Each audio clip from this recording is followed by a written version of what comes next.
Welcome back to our channel. In this tutorial, we'll guide you on how to receive group notifications by SMS on Facebook using your PC.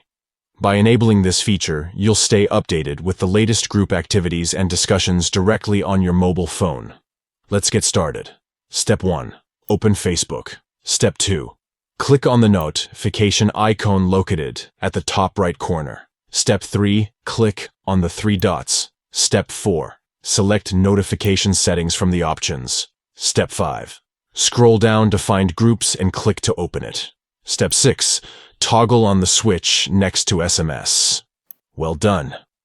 You've successfully set up group notifications by SMS on Facebook. Now you'll receive group updates and discussions directly on your mobile phone. If you found this tutorial helpful, don't forget to give this video a thumbs up and subscribe to our channel for more insightful content. Thank you for watching.